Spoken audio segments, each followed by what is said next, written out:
Hello student, आज हम start करने वाले हैं क्लास 12th का सेकंड चैप्टर सॉल्यूशन। ठीक है, सॉल्यूशन बोर्ड एग्जामिनेशन में 5 मार्क्स कैरी करता है। 5 मार्क्स के क्वेश्चन बोर्ड एग्जामिनेशन में आते हैं और काफ़ी आसान चैप्टर है, तो इसको आराम से पढ़ेंगे। स्टार्ट करते हैं स्टूडेंट सॉल्यूशन। तो जब कभी भी हम केमिस्ट्री में सॉल्यूशन की बात करते हैं ना, तो ट्रू सॉल्यूशन की बात करते हैं। कैसे सॉल्यूशन की बात करते हैं? ट्रू सॉल्यूशन की बात करते हैं। क्या होता है ट्रू सॉल्यूशन? सपोज करिए सॉल्यूट और सॉल्वेंट के मिलाने से हमारा सॉल्यूशन तैयार होता है। तो ऐसा सॉल्यूशन जिसके अंदर सॉल्यूट पूरी तरह से डिजॉल्व हो जाए, उस तरह के सॉल्यूशन को हम बोलते हैं ट्रू सॉल्यूशन। जिसके अंदर सॉल्यूट कंप्लीटली डिजॉल्व हो जाए, सॉल्यूट कंप्लीटली डिजॉल्व, इस तरह के सॉल्यूशन को हम क्या बोलते हैं? True solution. तो मेनली ट्रू सॉल्यूशन की बात होगी यहाँ पे। अब हमको पता है कि सॉल्यूशन 2 कंपोनेंट से मिलकर बना होता है। पहला सॉल्यूट और दूसरा सॉल्वेंट। सॉल्यूट और सॉल्वेंट के मिलाने से जो मिलता है हम उसी को सॉल्यूशन बोलते हैं। ठीक है, सॉल्यूशन।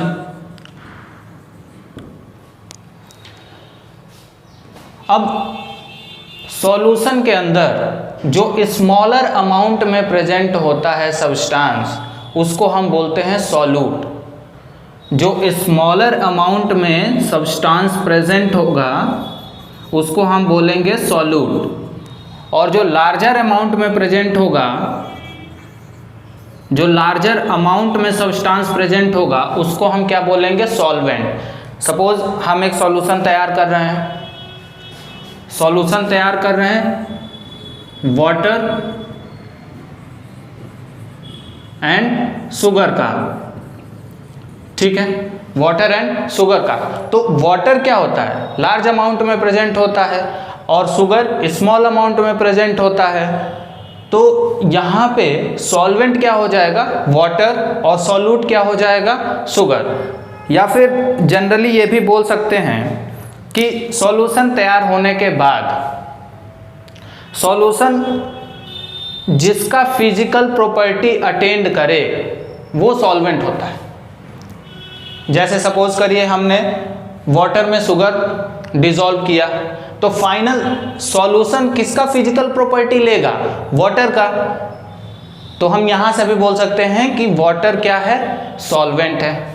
और यहाँ से भी बोल सकते हैं कि जो लार्जर अमाउंट में प्रेजेंट होगा वो सॉल्वेंट, और स्मॉलर अमाउंट में जो प्रेजेंट होगा वो सॉल्यूट। ठीक है, अब सॉल्यूशन की बेसिक डेफिनेशन लिख लेते हैं। क्या होता है? साथ साथ लिखते जाइए। क्या होता है solution? It is the homogeneous mixture. It is the homogeneous mixture of 2 और more than 2 substance.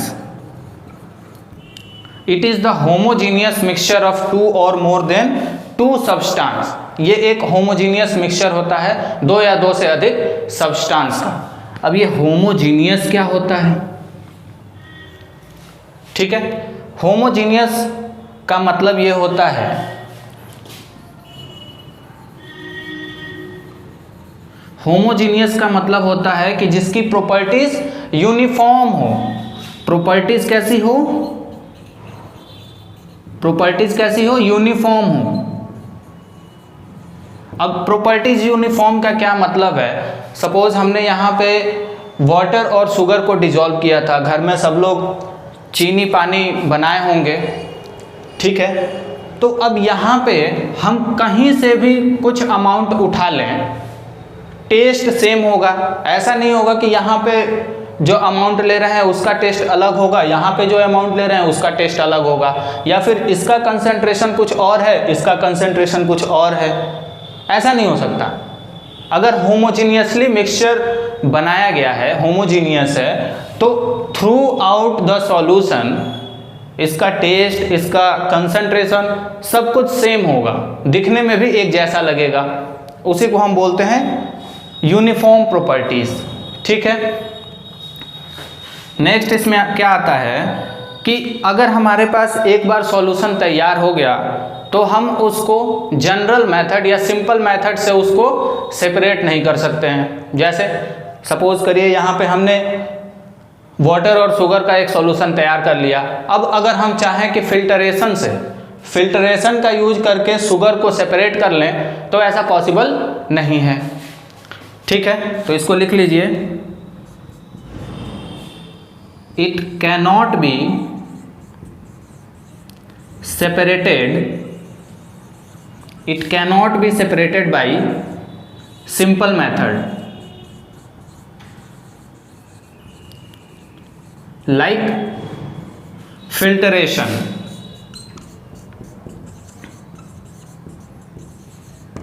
ठीक है, स्टूडेंट नोट कर लीजिए।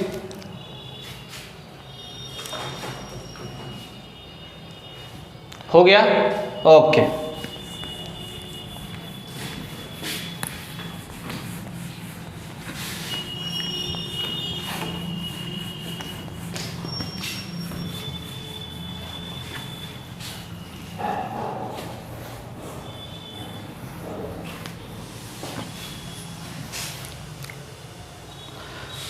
डिस्कस करते हैं कि इस चैप्टर में हमको मेनली क्या क्या पढ़ना है। ये तो सॉल्यूशन के बारे में बड़ा इंट्रोडक्टरी पार्ट था।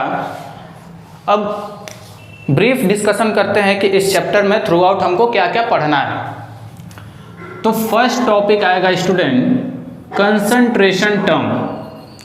कंसंट्रेशन टर्म, ठीक है। कंसंट्रेशन टर्म में ही हम कन्वर्जन ऑफ कंसंट्रेशन टर्म की बात करेंगे। कन्वर्जन ऑफ कंसंट्रेशन टर्म, ठीक है। सेकेंड टॉपिक आएगा इसमें vapour pressure of solution. Vapour pressure of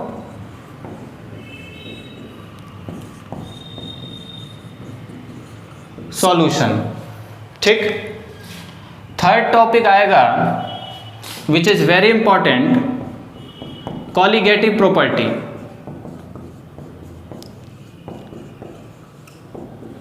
colligative property student इस चैप्टर का one of the most important topic है कॉलिगेटिव प्रॉपर्टी। और बोर्ड, आईआईटी, नीट तीनों ही एग्जाम में इस टॉपिक से क्वेश्चन आ रहे हैं। तो इसको जब पढ़ेंगे तो डिटेल में पढ़ेंगे। अभी कॉलिगेटिव प्रॉपर्टी चार तरह का होता है। कौन कौन सा? फर्स्ट कॉलिगेटिव प्रॉपर्टी होता है relative lowering in vapour pressure. Relative lowering in vapour pressure.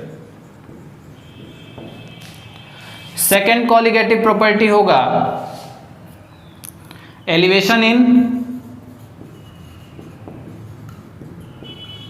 Boiling point.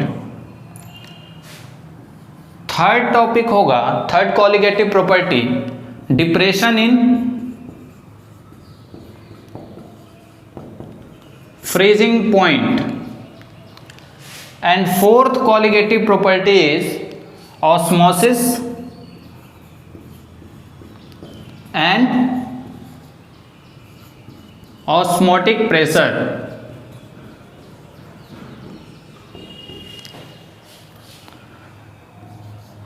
Fourth topic इसमें हमें पढ़ना होगा van't Hoff factor. Van't Hoff factor, ठीक है।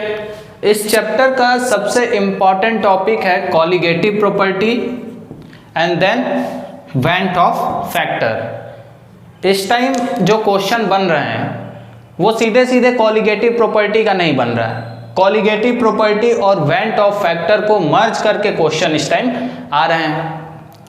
ठीक है, तो ये तो हमारा ब्रीफ डिस्कशन था कि हमें इस चैप्टर में क्या क्या पढ़ना है।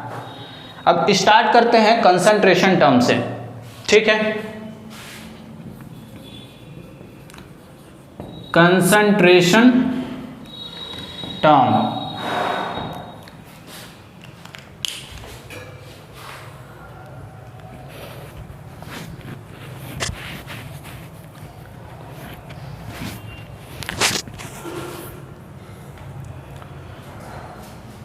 ठीक है स्टूडेंट, तो ये बेसिकली 11th का टॉपिक है। यहाँ पे कॉलिगेटिव प्रॉपर्टी समझने के लिए हमको कंसंट्रेशन टर्म का अच्छा खासा नॉलेज होना चाहिए।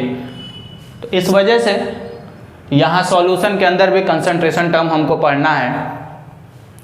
अब कंसंट्रेशन का मतलब क्या होता है? काफ़ी बार हम लोग सुने हैं concentration term, concentration term, concentration. उसका फील नहीं आता है कि कंसंट्रेशन होता क्या है, क्या मतलब है कंसंट्रेशन का। तो आइए देखते हैं। Concentration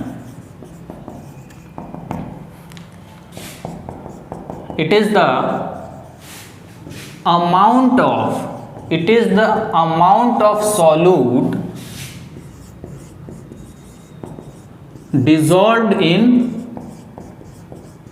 dissolved in per liter volume of solution और per kg mass of solvent। ठीक है, क्या है कंसंट्रेशन का मतलब? It is the amount of solute dissolved. Suppose करिए हमारे पास यहाँ एक बीकर में 1 लीटर हमने सपोज करिए वाटर लिया हुआ है। ठीक है, सॉल्वेंट लिया हुआ है, से वाटर। इसका वॉल्यूम क्या है? 1 लीटर। ठीक है, अब इसमें हम जो अमाउंट डाल रहे हैं सॉल्यूट का, ठीक है, अमाउंट डाल रहे हैं सॉल्यूट का, तो जो सॉल्यूशन तैयार होगा उसका जो कंसंट्रेशन होगा वही हम क्या बोलेंगे उसको? कंसंट्रेशन। ठीक है, it is the amount of solute dissolve in per litre volume of solution. 1 litre volume of solution के अंदर जो अमाउंट सॉल्यूट का डिजॉल्व होता है उसी को हम क्या बोलते हैं? कंसंट्रेशन। या फिर पर केजी मास ऑफ सॉल्वेंट। यहाँ पे देखिए, यहाँ सॉल्यूशन, यहाँ पे सॉल्वेंट। ठीक है, या फिर 1 केजी मास सॉल्वेंट के 1 केजी मास में जितना अमाउंट ऑफ सॉल्यूट का डिजॉल्व होगा उसको भी हम कंसंट्रेशन बोलेंगे। स्टूडेंट, जितने भी कंसंट्रेशन टर्म हमको पढ़ने हैं, एक कंसंट्रेशन टर्म को छोड़ के बाकी सारे कंसंट्रेशन टर्म का कंपैरिजन हम करेंगे सॉल्यूशन से। बस एक कंसंट्रेशन टर्म है दैट इज मोलालिटी, उसका हम कंपैरिजन किससे? सॉल्वेंट से करेंगे। जब डिस्कस करेंगे उस टाइम हम आपको बताएंगे भी। ठीक है, अब कंसंट्रेशन टर्म मिटा देते हैं इसको।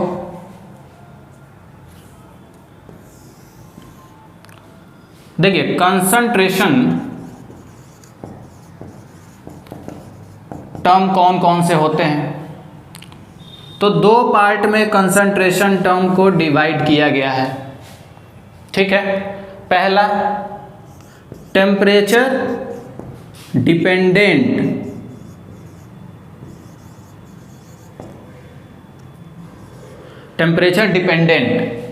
और दूसरा है टेम्परेचर इंडिपेंडेंट। 2 तरह के कंसंट्रेशन टर्म होते हैं। एक होता है जो टेम्परेचर पे डिपेंड करता है और एक होता है जो टेम्परेचर पे डिपेंड नहीं करता है। जो टेम्परेचर पे डिपेंड करता है उसको हम बोलते हैं वॉल्यूम रिलेटेड, वॉल्यूम रिलेटेड। और जो टेम्परेचर से इंडिपेंडेंट होता है वो होता है मास रिलेटेड। ठीक है, वैसे भी हम जानते हैं कि टेम्परेचर वेरी करने पे हमारा वॉल्यूम चेंज होता है, लेकिन क्या आप लोगों ने कभी सोचा है कि टेम्परेचर वेरी करने पे मास हमारा चेंज होता है क्या? जैसे फॉर एग्जांपल जो हम लोगों का वेट होता है वो गर्मियों में या फिर ठंडियों में वेरी करता है क्या? अगर मान के चलिए कि हमारा वेट 65 kg है, तो क्या ये डिपेंड करेगा टेम्परेचर पे? गर्मियों में भी वही 65 रहेगा, ठंडी में भी वही 65 रहेगा। तो टेम्परेचर इंडिपेंडेंट मास रिलेटेड होता है। ठीक है, टेम्परेचर डिपेंडेंट कंसंट्रेशन टर्म कौन कौन से होते हैं? Percentage volume by volume. ठीक है, दूसरा percentage weight by volume. Third molarity, molarity. And fourth temperature dependent concentration term होगा नॉर्मैलिटी, नॉर्मैलिटी। ठीक है, अब टेम्परेचर इंडिपेंडेंट की बात करते हैं। उसमें पहला आता है परसेंटेज वेट बाय वेट। ठीक है, सेकंड होगा मोल फ्रैक्शन, सेकंड होगा mole fraction. Third concentration term होगा मोलालिटी, मोलालिटी। ठीक है, third concentration term molality. And fourth one is ppm, ppm parts पर मिलियन, पार्ट्स पर मिलियन। ठीक है, अब यहाँ पे हम डिस्कस कर रहे थे कंसंट्रेशन टर्म में हमको पढ़ना है conversion of concentration term. Conversion का मतलब क्या है कि सपोज हमारा ये कॉलम, दो कॉलम है, एक टेम्परेचर डिपेंडेंट दूसरा टेम्परेचर इंडिपेंडेंट। अगर हमको कॉलम चेंज करना है कन्वर्जन के लिए, सेज हमारे पास मोलारिटी दे रखी है और क्वेश्चन में हमसे पूछे मोल फ्रैक्शन या फिर मोलालिटी, तो ये एक कन्वर्जन हुआ। हम टेम्परेचर डिपेंडेंट से टेम्परेचर इंडिपेंडेंट की तरफ जा रहे हैं। तो यहाँ पे जब भी कॉलम चेंज होगा तो हमको एक फैक्टर की ज़रूरत पड़ती है, कन्वर्जन फैक्टर की। ठीक है, और वो फैक्टर क्या होता है? Density, density. ये समझ जाइए कि अगर हमारे पास कोई क्वेश्चन दिया है जिसमें मोलारिटी दे रखा है और मोल फ्रैक्शन या मोलालिटी पूछ दिया, या मोल फ्रैक्शन मोलालिटी दिया हुआ है, मोलारिटी या नॉर्मैलिटी पूछ दिया, तो उस क्वेश्चन में डेंसिटी मस्ट है। बिना डेंसिटी के हम वो क्वेश्चन सॉल्व नहीं कर सकते।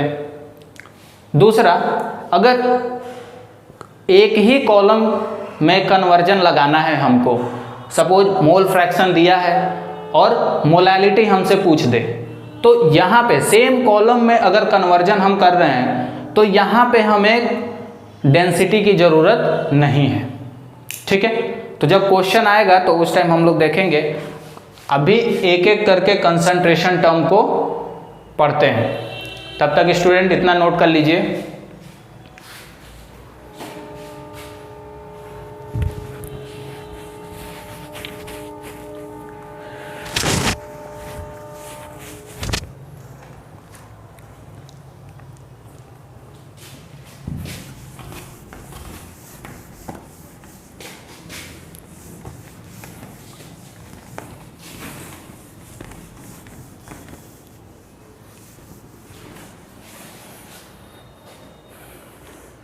चलिए फर्स्ट कंसंट्रेशन टर्म की तरफ बढ़ते हैं।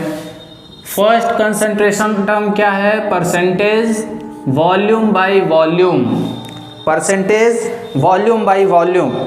तो जब कभी भी percentage volume by volume, percentage weight by volume या परसेंटेज वेट बाय वेट इस तरह से अगर दिया हुआ है तो हमेशा आप ऊपर वाले को सॉल्यूट मानिए और नीचे वाले को सॉल्यूशन मानिए। ऊपर वाले को क्या मानिए? सॉल्यूट, और नीचे वाले को क्या मानिए? सॉल्यूशन। और एक चीज और अज्यूम करिए, क्योंकि परसेंटेज में दिया है और जब कभी भी परसेंटेज की बात होती है तो हम आउट ऑफ 100 की बात करते हैं। तो यहाँ पे एक चीज और अज्यूम कर लीजिए कि जो वॉल्यूम ऑफ सॉल्यूशन है वो कितने हैं? 100 ml में, 100 ml। अभी एक एग्जांपल लेके हम समझाएंगे भी। इसका मैथमेटिकल रिप्रेजेंटेशन क्या होगा? परसेंटेज वॉल्यूम बाय वॉल्यूम का। ऊपर में क्या है? सॉल्यूट, नीचे में क्या है? सॉल्यूशन। तो volume of solute divided by volume, नीचे में क्या है? सॉल्यूशन। तो वॉल्यूम ऑफ सॉल्यूशन, और परसेंटेज की बात है तो हमको 100 से मल्टीप्लाई करना पड़ेगा। ठीक है, ये हुआ इसका मैथमेटिकल रिप्रेजेंटेशन।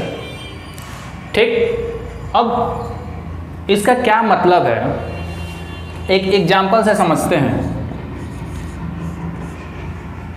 अगर हमारे पास सपोज करिए एक एग्जाम्पल दिया हुआ है, a solution of ethanol, a solution of ethanol is 10% volume by volume. ठीक है, a solution of ethanol is 10% volume by volume. इसका क्या मतलब हुआ? अब देखिए, इथेनॉल क्या होगा? सॉल्यूट होगा। सपोज इसको वाटर के अंदर डिसॉल्व किया गया होगा और एक सॉल्यूशन तैयार किया गया होगा। ठीक, तो परसेंटेज वॉल्यूम बाय वॉल्यूम दे रखा है और 10%। इसका सीधा सा मतलब ये होता है कि 10 ml of ethanol, 10 ml of ethanol is dissolved in 100 ml of solution। हमने क्या बताया अभी कि हमको क्या एज्यूम करना है कि हम 100 ml वॉल्यूम सॉल्यूशन का ले रहे हैं। ठीक है, और 10% वॉल्यूम बाय वॉल्यूम दे रखा है। तो इथेनॉल कितना है? 10% है। 100 का 10% तो कितना होगा? 10 ml। 10 ml of ethanol is dissolved in 100 ml of solution. इसका ये मतलब हुआ। ये क्वेश्चन में डायरेक्ट यूज होता है। क्वेश्चन में आपको दे देगा a solution of ethanol is 10% volume by volume, तो वहां पे आपको इसका मतलब समझ में आना चाहिए। इसका मतलब समझ में आना चाहिए कि इसका मतलब क्या है। क्या है इसका मतलब? 10 ml वॉल्यूम दिया हुआ है सॉल्यूट का, किसमें? 100 ml वॉल्यूम ऑफ सॉल्यूशन में। ये मतलब पता होना चाहिए। ठीक है, नेक्स्ट सेकेंड कंसंट्रेशन टर्म हम डिस्कस करेंगे। सेकेंड कंसंट्रेशन टर्म क्या होता है? Percentage weight by volume. Percentage weight by volume. हमने क्या बताया? ऊपर क्या होता है? सॉल्यूट, और नीचे क्या होता है? सॉल्यूशन। तो अगर इसको मैथमेटिकली हम रिप्रेजेंट करें तो क्या लिखेंगे? मास ऑफ सॉल्यूट, और मास किस में लेंगे? ग्राम में, डिवाइडेड बाय नीचे क्या है? वॉल्यूम। किसका? सॉल्यूशन का। वॉल्यूम ऑफ सॉल्यूशन, और सॉल्यूशन का वॉल्यूम किस में लेंगे?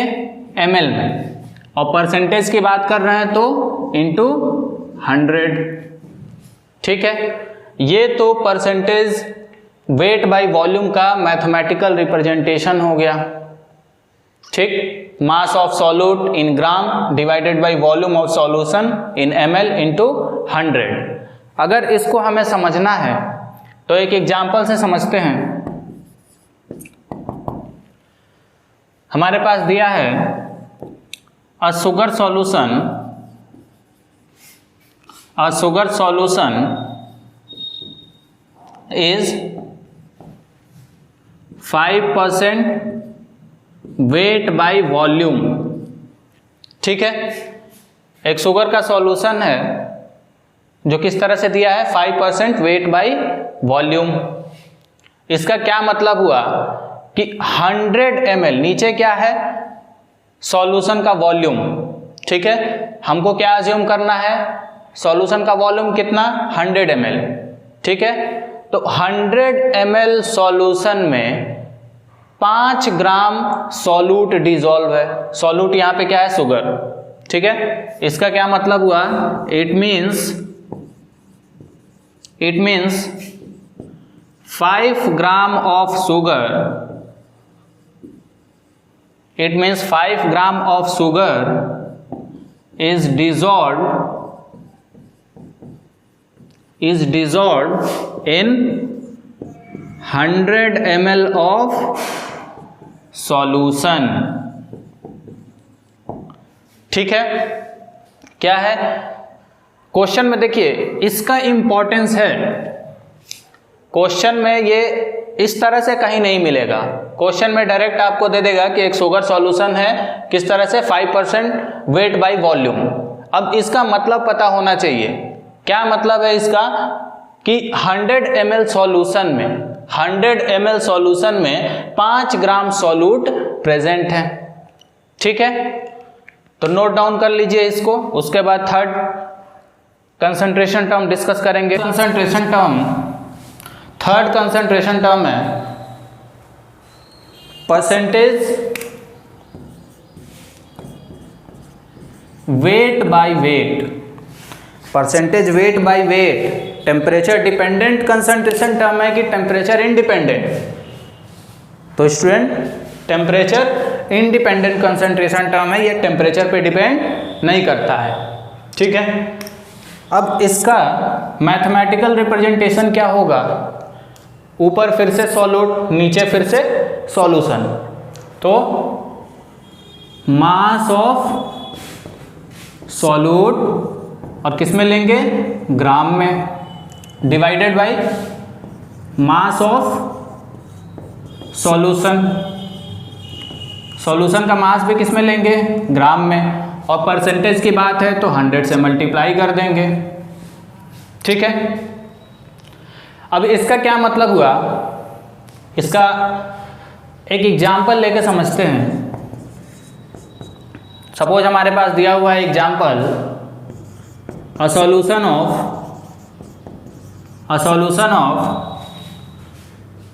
Sodium carbonate. A solution of sodium carbonate. Sodium carbonate क्या होता है, Na2CO3 is suppose 7% weight by weight. ठीक, एक एग्जाम्पल हमने लिया जिसमें एक सॉल्यूशन तैयार कर रहे हैं, जिसमें सॉल्यूट क्या है, सोडियम कार्बोनेट, और सॉल्यूशन में कैसे प्रेजेंट है, 7% वेट बाय वेट। ठीक है, तो इसका क्या मतलब हुआ कि नीचे में क्या है, सॉल्यूशन, और सॉल्यूशन का वेट, तो हम कितने में बात करेंगे, 100 में बात करेंगे। सॉल्यूशन का वेट कितना होगा, 100 ग्राम। ठीक है, तो 100 ग्राम सॉल्यूशन में कितना प्रेजेंट है, 7 ग्राम सोडियम कार्बोनेट प्रेजेंट है।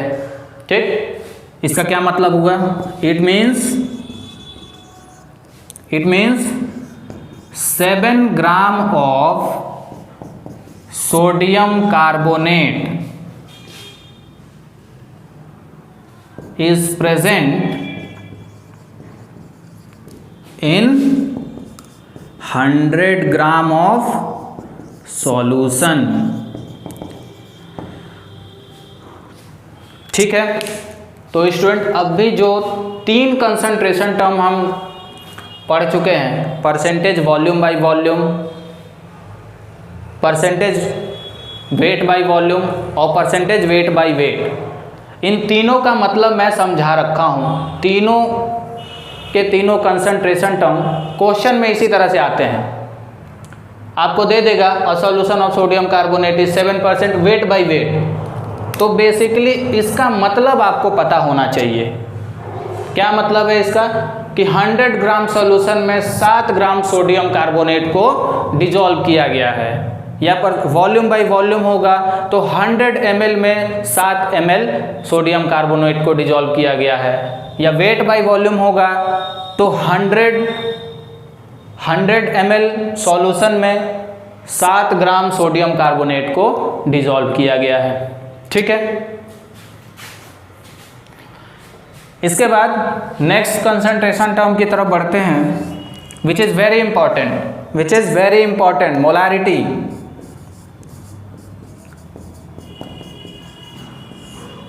मोलारिटी, ठीक है।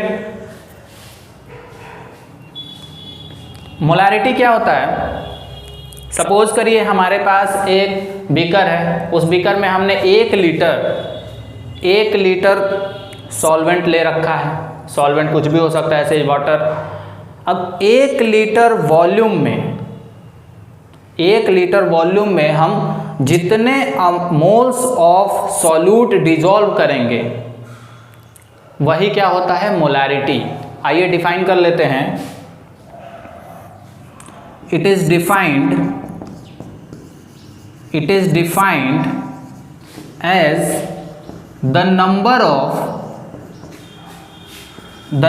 of moles of solute per liter volume of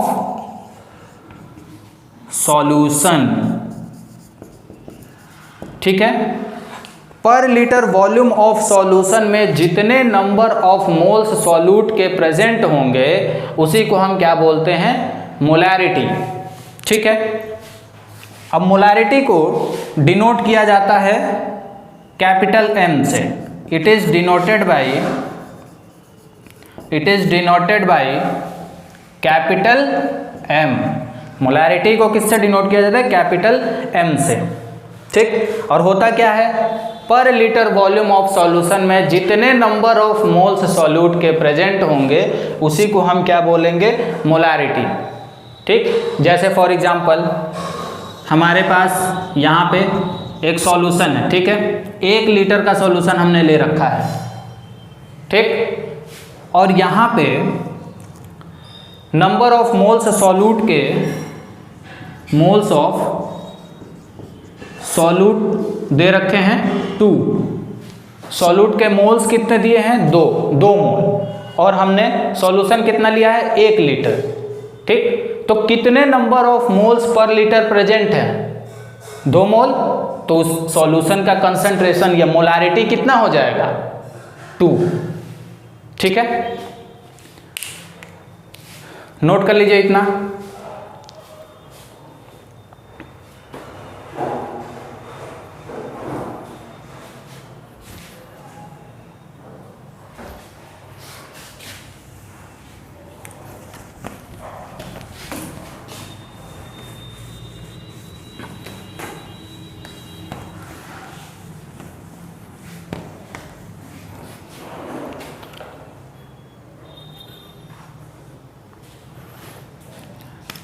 molarity का मैथमेटिकल रिप्रेजेंटेशन क्या होगा? मोलारिटी को हम कैपिटल M से रिप्रेजेंट करेंगे। हमने क्या बोला? Number of moles per litre volume of solution. तो मोलारिटी क्या हो जाएगा? Number of moles of solute divided by volume of solution. Volume of solution, और वॉल्यूम ऑफ सॉल्यूशन किस में लेना है? Litre, in litre. ठीक है, ये हुआ इसका मैथमेटिकल रिप्रेजेंटेशन। सपोज करिए कि हमारे पास एक एग्जांपल है, the molarity of a solution is 2m, 2 molar. कोई हमारे पास सॉल्यूशन दे रखा है जिसकी मोलारिटी 2 मोलर दिया है। इसका क्या मतलब हुआ? इट मीन्स इट मीन्स इसका मतलब ये हुआ कि उस सॉल्यूशन के अंदर 2 मोल प्रेजेंट है 1 लीटर वॉल्यूम ऑफ सॉल्यूशन में। 2 मोलर का क्या मतलब हुआ कि 2 मोल सॉल्यूट के प्रेजेंट है 1 लीटर वॉल्यूम ऑफ सॉल्यूशन में। ठीक, it means 2 moles of solute is present in 1 liter solution। ठीक है, क्वेश्चन करेंगे तो और क्लियर होगा, यहां तक नोट कर लीजिए, उसके बाद क्वेश्चन करते हैं। मिटा दें, बहुत बढ़िया।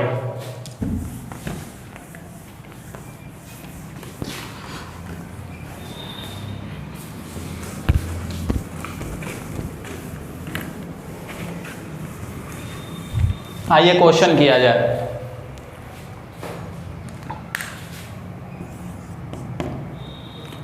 First question, find the molarity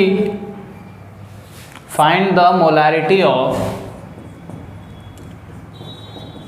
117 gram of NaCl। ठीक है, dissolved in 500 ml of solution। ठीक है, क्वेश्चन क्या दिया है, पॉज करके ट्राई करिए। कर लिए, आइए देखते हैं। Find the molarity of 117 gram of NaCl dissolved in 500 ml of solution. एक सॉल्यूशन तैयार किया गया है जिसका वॉल्यूम कितना दिया है 500 ml, और उसमें NaCl 117 ग्राम डिजॉल्व किया गया और उसकी मोलारिटी पूछ दिया। मोलारिटी क्या होगा, number of moles of solute यहाँ पे क्या है NaCl डिवाइडेड बाई वॉल्यूम, और वॉल्यूम किस में लेना है, लीटर में लेना है। शॉर्ट में इसको लिखें तो N/VL, number of moles upon volume in litre. Student, number of moles कैसे निकालते हैं, नंबर ऑफ मोल्स कैसे निकालते हैं, वेट अपॉन मोलर मास। तो यहां से मोलारिटी का फॉर्मूला क्या हो जाएगा, wait upon molar mass into volume in litre.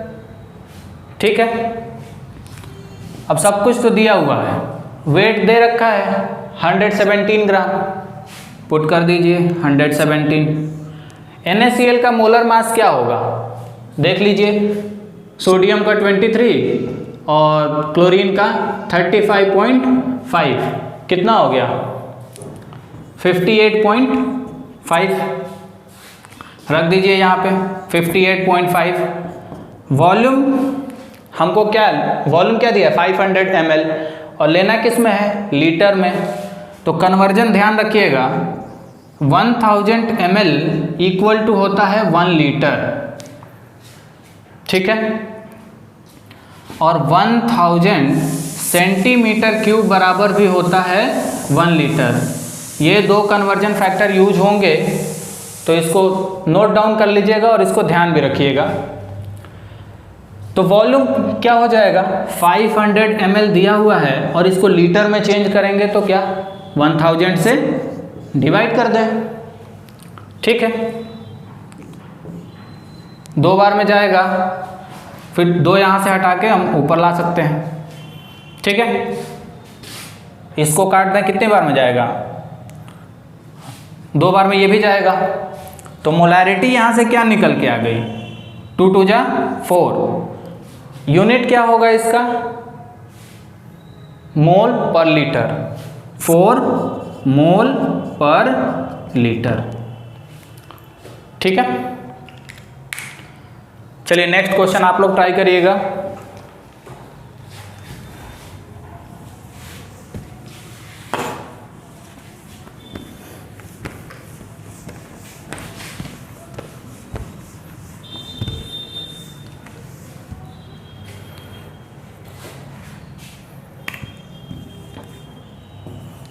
Second question आप लोगों के लिए है।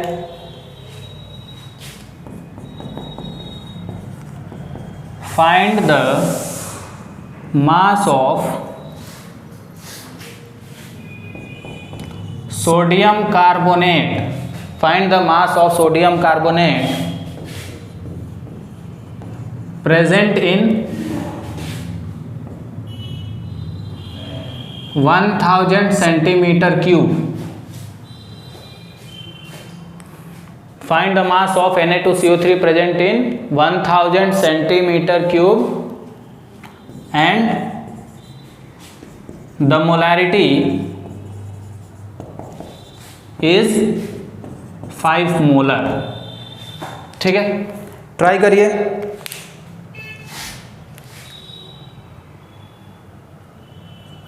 कर लिए? ठीक है, आइए देखते हैं।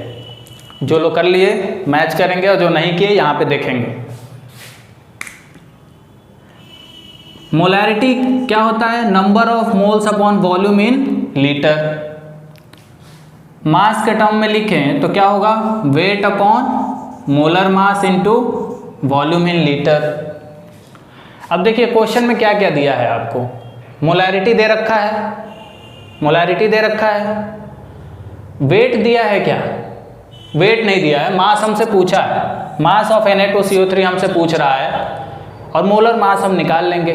वॉल्यूम हमें पता है, ठीक है, रख लीजिए। मोलैरिटी कितना दिया है? 5 इक्वल टू, वेट नहीं पता है, वेट निकालना है, वेट को वेट रहने दें। मोलर मास क्या होगा Na2CO3 का? Na2CO3 का क्या होगा? सोडियम 23 2 जा 46 प्लस कार्बन का 12 प्लस 3 ऑक्सीजन है 16 3 जा 48, कितना हो गया? 106। ठीक है, मोलर मास रख दीजिए 106 into volume in litre. Volume किस में दिया है? 1000 सेंटीमीटर क्यूब। हमने क्या बताया? 1000 सेंटीमीटर क्यूब बराबर 1 लीटर। तो वॉल्यूम कितना दिया है? 1 लीटर। ठीक, तो अब तो आसान है,